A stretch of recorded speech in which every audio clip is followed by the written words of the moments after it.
Ladies and gentlemen, today I am going to discuss something that we don't talk about enough, something that might make a few of us uncomfortable, but is absolutely necessary if we're ever going to live the life God has called us to live. I want to talk about putting yourself first. Specifically, the truth that you are your longest commitment. Now, I know, especially for the women in the room, we've been taught that putting ourselves first is selfish. We've been taught to serve, to give, to show up for everyone else before we even think about showing up for ourselves. And while serving has a place, while giving is a beautiful expression of love, it becomes toxic when we are constantly pouring out and never being poured into. Can I tell you something today?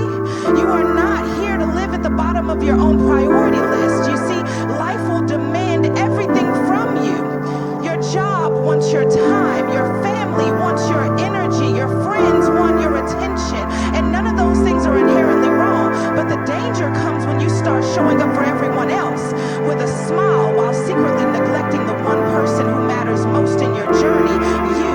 Because here's the truth, no one can take care of you the way you can. No one knows what you're feeling late at night when you're lying in bed wondering if you're enough.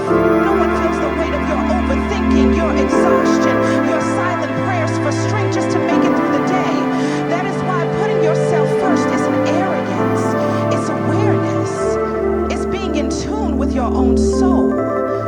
It's realizing that the only relationship you're guaranteed to have for the rest of your life is the one you have with yourself.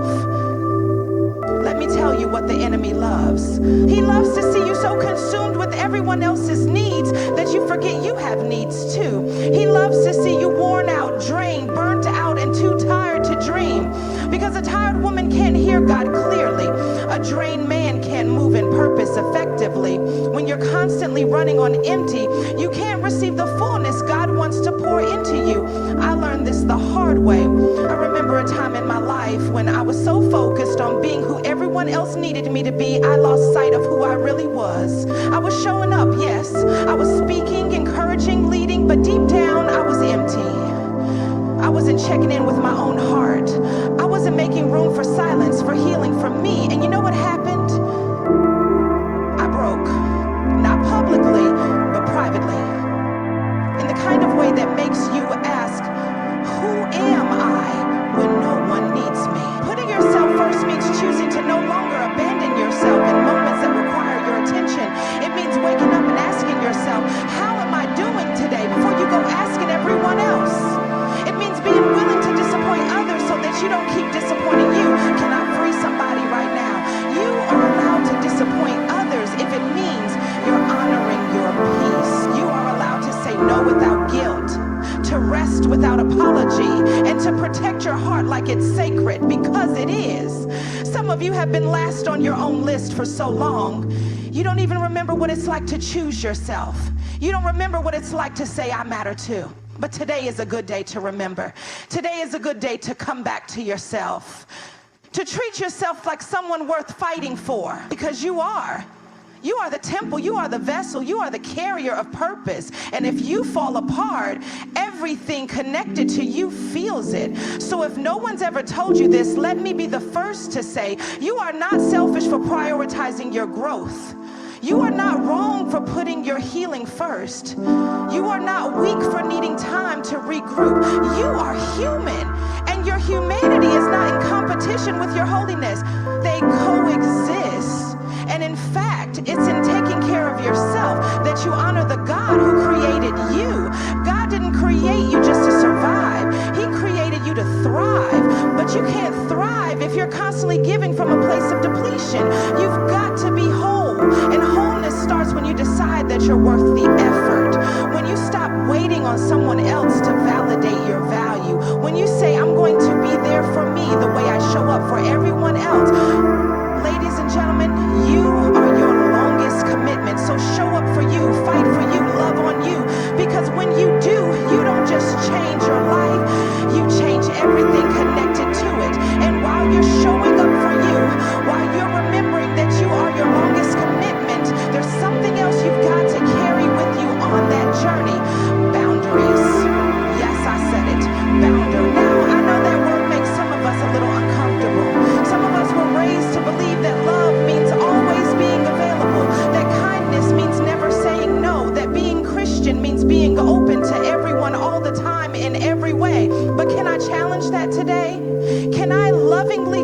you that boundaries are not walls that keep people out. They are bridges that lead to self-respect. Listen, when you start putting yourself first, the next step is learning how to protect what you're building. Because when you make the decision to heal, to grow, to choose peace, you're going to find that not everybody is going to clap for that version of you. You're going to find that some folks loved the version of you who never said no, the version of you who always bent over backwards, the version of you who constantly overextended yourself just to keep the peace. But babe, peace that cost you everything is not peace, it's a prison. There comes a moment when you have to look at your life and say, I'm not doing that anymore. I love you, but I'm not abandoning myself to keep you comfortable. That's a boundary. That's maturity. That's wisdom. And that's love. Real love. Because let me tell you, real love has structure. Real love knows when to pause. Real love is not afraid to say, I need some space, or that's not healthy for me right now. If your love for others is always requiring the sacrifice of your own mental health, your own sanity, your own calling, then it's not love anymore. It's performance. See, when you don't set boundaries, you teach people that your time, your energy, your heart are free for the taking. And then you find yourself wondering why you feel so used, so drained, so resentful. But here's what I had to learn. People can only take what you continue to give them access to. And if you're tired of being overwhelmed, if you're tired of being emotionally bankrupt, you might not need a new circle. You might need some new standards. It took me a while to get there. I used to think I had to prove my loyalty through overextending myself. That if I said no, people would leave. That if I didn't always show up, I wasn't enough. But I was confusing loyalty with self-neglect. I was confusing love with the absence of limits. And let me tell you, God had to sit me down and show me that even Jesus had boundaries. Jesus withdrew from the crowds to pray. Jesus didn't heal every single person in every single moment. Jesus knew when to stop, when to rest, when to say not now. And if the Son of God could honor his humanity with healthy boundaries, then what makes us think we're meant to say yes to everything and everyone? Some of y'all have been so busy being nice that you've lost your voice. You've been trying to avoid conflict that you've created chaos within yourself. But hear me, you can be kind and clear. You can be loving and firm. You can walk in grace and say, that doesn't work for me anymore. Because when you put yourself first, you begin to realize that your peace is too expensive to hand out freely. You begin to see that every yes you give to something misaligned is a no to what God is truly calling you to. You begin to discern that protecting your space is not an act of fear, it's an act of faith. Faith that says, God, I trust you enough to believe I don't have to do it all. Faith that says, I don't need to be everything to everyone. I just need to be obedient to who you've called me to be. Faith that says, I don't have to explain every decision, defend every boundary, or justify my growth. Because let me tell you something, some boundaries won't make sense to other people. They'll call you distant. They'll say you've changed. And guess what? You have. You've changed because you finally realized that being available to everyone was costing you. And you've made a decision to no longer betray your own soul in the name of being nice. And don't feel guilty for that. Don't shrink because someone can't handle the healed version of you, the protected version of you, the aware version of you. Because that version is powerful. That version is aligned. That version is dangerous to every cycle that once kept you bound. So yes, you are your longest commitment. And yes, boundaries are the expression of that commitment. They are you saying to the world, I love me enough to protect my peace. I love me enough to be intentional about what I allow in my space. Boundaries aren't rejection, they're reflection. They reflect how deeply you understand your worth. And when you start understanding your worth, when you start making yourself a priority and setting boundaries to protect your peace, something else starts rising to the surface. Something that a lot of us have tried to suppress, something that often goes ignored until we can't ignore it anymore.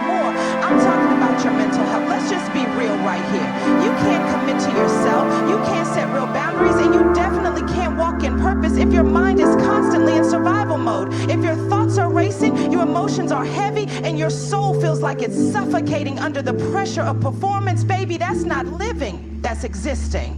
And God didn't call you to just exist. You have to understand that your mind is the battleground. The enemy knows he can't take your calling. He can't take your anointing. But if he can get in your head, if he can have you second guessing yourself, questioning your value, numbing your feelings just to keep going, then he doesn't have to take your purpose, because he's already paralyzed your ability to walk in it. And I don't care how strong you are.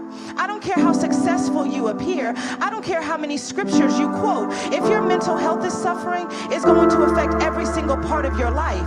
Your relationships, your creativity, your energy, your ability to connect with God. And we've got to stop acting like that's just part of life. We've got to stop normalizing emotional exhaustion and calling it strength. You don't have to be broken to be blessed. You don't have to be running on fumes to be faithful. You don't have to pretend you're okay just to be loved. I need somebody to hear me right now. Your mind matters. Your emotional well-being matters. And not just when everything falls apart. It matters now. Some of us have been carrying silent battles for years, smiling in public but screaming on the inside, giving the world our best while privately running on empty. And we've gotten so good at performing, so good at being on, that we don't even know how to rest, how to breathe, how to just be still without feeling guilty for it. But here's what I know. God is not glorified by your burnout.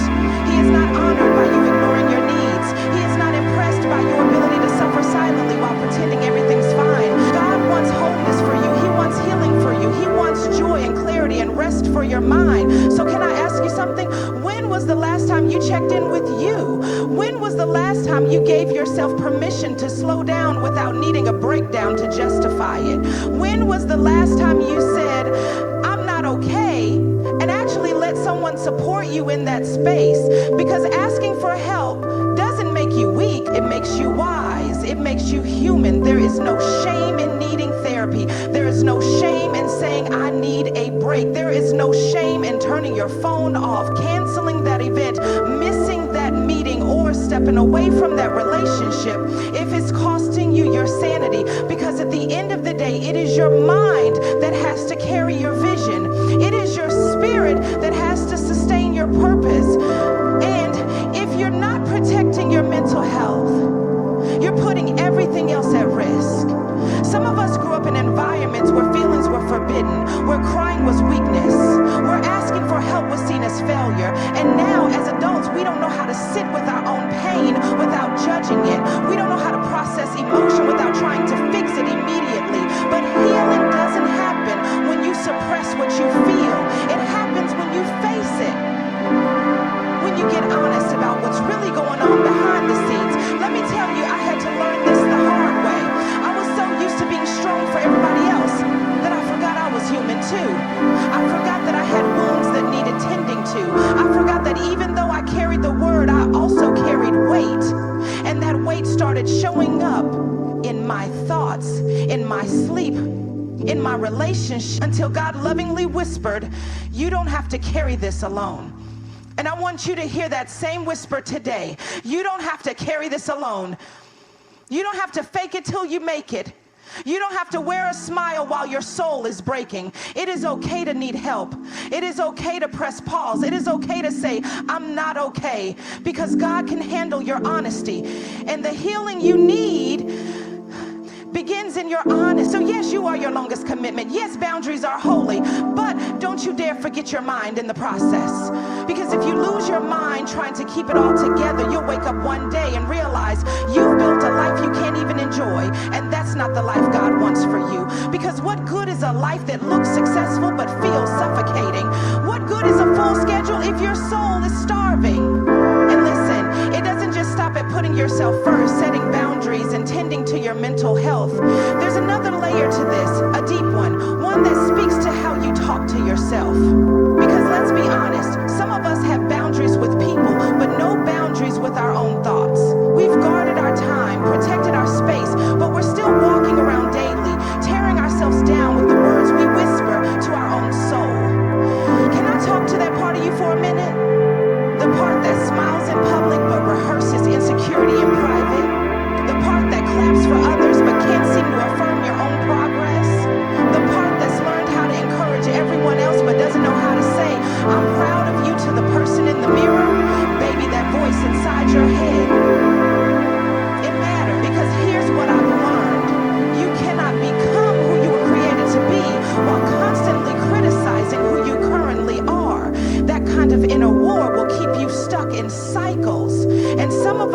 not stuck because of what others said about us. We're stuck because of what we've been saying to ourselves.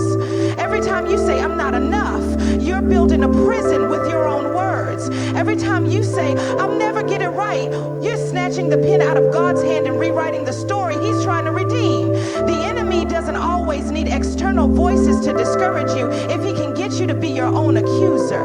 But let me remind you of something. You are not your worst moment. You are not the mistake you made 5 years ago. You are not the delay or the divorce or the detour. You are not too much. You are not too far gone. You are becoming. And becoming requires grace. Becoming means talking to yourself with compassion. Becoming means being able to say, I'm not where I want to be, but I thank God I'm not where I used to be. See, we live in a world that constantly measures us. Social media got us thinking if our life doesn't look like a highlight reel, we must be doing something wrong. And we end up comparing our real life to someone else's filtered version and calling ourselves a failure. But can I tell you, you don't need 1 million followers to be valuable. You don't need the biggest platform to be anointed. Your worth was never meant to be measured by likes, comments, or applause. Your worth was set before you ever took your first breath. So it's time to shift the way you speak to yourself. Time to start treating your voice like a weapon, because it is. And you either use it to build or to break. And some of us have been breaking ourselves daily and calling it humility. But real humility doesn't mean shrinking. It means knowing you're a masterpiece and a work in progress at the same time. I remember seasons where I didn't even realize how toxic my self-talk was. I thought I was just being realistic. I thought tearing myself down before anyone else could was protection. But it was actually bondage, because you can't walk boldly into rooms if you've already convinced yourself you don't belong there. You can't pray bold prayers if you've already disqualified yourself before opening your mouth. That's not humility. That's hurt disguised as wisdom. And here's the wild thing. So many of us speak more kindly to strangers than we do to ourselves. We never call someone else stupid, lazy, unlovable, a mess. But we whisper those words to ourselves and wonder why we can't walk in confidence. Your self-talk is not background noise. It's the soundtrack of your destiny. And it's time to change the track. Start declaring what God says about you, even when you don't feel it. Start saying, I am loved, I am worthy, I am growing, I am still here.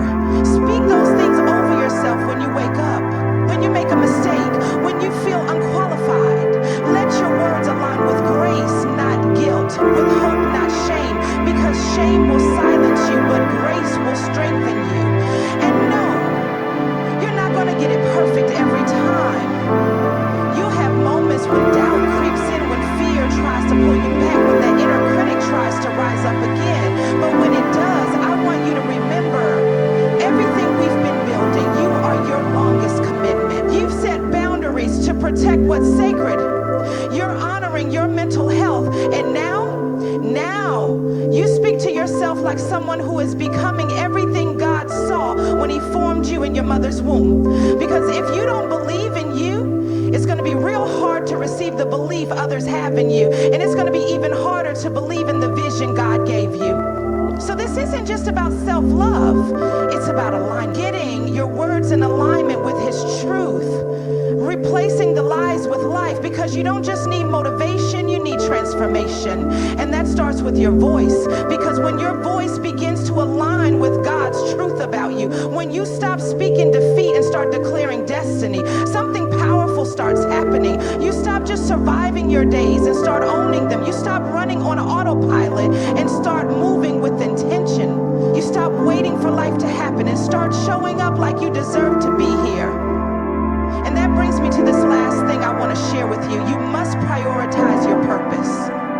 See, everything we've talked about, putting yourself first, setting boundaries, protecting your mind, transforming your self-talk, it's all building toward this moment. Because the truth is, you were never meant to live this life wandering aimlessly. You were never meant to just go to work, pay bills, meet other people's needs, and repeat until you retire. That's not purpose. That's just routine. And God did not create you to blend in with the noise world. He created you to resonate with heaven. But purpose doesn't just fall in your lap. You've got to prioritize it. You've got to make a decision that you're no longer living on default. You're living on assignment. You're no longer available for distractions that drain you or people who delay you. You've come too far, cried too many tears, healed too many wounds to let your calling sit on the back burner one more day. And I know some of you feel like Sarah, I don't even know what my purpose is. And I hear that. I get that. But purpose isn't always this loud, booming voice from the clouds. Sometimes it's a quiet nudge. Sometimes it's that thing you keep brushing off, that idea that won't leave you alone, that pull in your spirit that says, this matters. Purpose lives in the things that break your heart and the things that light your soul on fire. Purpose shows up in the whispers if you're willing to listen. But you can't hear whispers if your life is always loud. That's why we talked about boundaries. That's why we talked about mental health. That's why we talked about your inner voice. Because when your life is cluttered with chaos, your calling gets drowned out. And purpose isn't passive.